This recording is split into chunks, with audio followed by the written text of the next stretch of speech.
పొద్దున్న పవర్ పోయింది. సో వాష్రూమ్లో ఎప్పట్లాగే ఫుల్ బుర్ర నిండా ఆలోచనతో ఇట్లా వంగా. ఆ తలుపు గొల్లెం దమ్మునంద అయ్యింది. ఇంత లావు నొబ్బింది. ఆ మొహం వేసుకొని బయటకు వెళ్ళలేక నైట్ దాకా ఇంట్లోనే చచ్చా. టీలు తాగుతున్నాను, టిఫిన్ అదే టేస్టీ ఫుడ్ తింటున్నాను, సాంగ్స్ పెట్టుకొని వింటున్నాను.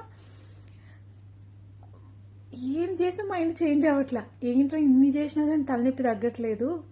ఎప్పుడు ఇలాంటివన్నీ చేస్తే హెడేక్ ఉంటే మూడ్ చేంజ్ అవుతుంది కదా అనుకున్నా. తర్వాత థింక్ చేస్తూ ఇట్లా పెట్టుకోగానే నొప్పి పుట్టిందా, అప్పుడు అర్థమైంది వాపు తగ్గిపోయింది కానీ లోపల నొప్పి పుడుతుంది. ఆ తలనొప్పి వల్లే నాకు ఎన్ని చేసినా తగ్గల.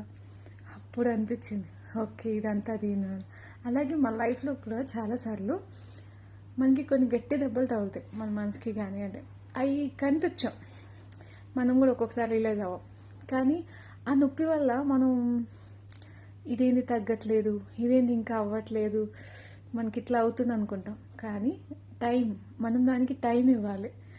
ఆ మనసుకైన గాయం మానడానికి టైం ఇస్తే అది నార్మల్ అవుతుంది. సో ఇదైతే రేపు మార్నింగ్కి ఇంకా కంప్లీట్గా అయిపోతుంది, ఆ హెడేక్ కూడా పోతుంది. సో ఈ లోపల నేను ఎన్ని చేసినా కూడా ఆ టైం ఉండాలి కదా దానికి మానడానికి. సో అలాగే మీ హార్ట్కి తగిలిన దెబ్బలు కూడా. ఇప్పుడు ఇది ఎందుకు చెప్తున్నాను అంటే, వస్తే నీకు వాష్రూమ్లో తలుపు తగిలితే మాకు ఫిలాసఫీ ఎందుకు చెప్తున్నావు అనుకుంటున్నారు కదా. తెలుసు మీరు అలా అనుకుంటారు. February 14th వస్తుంది కదా. సో మీకు పాత మనసుకి ఏమైనా గాయాలు అయి ఉంటాయేమోనని నా చిన్ని ఎగ్జాంపుల్ తోటి మీకు చెప్తున్నా అంతే.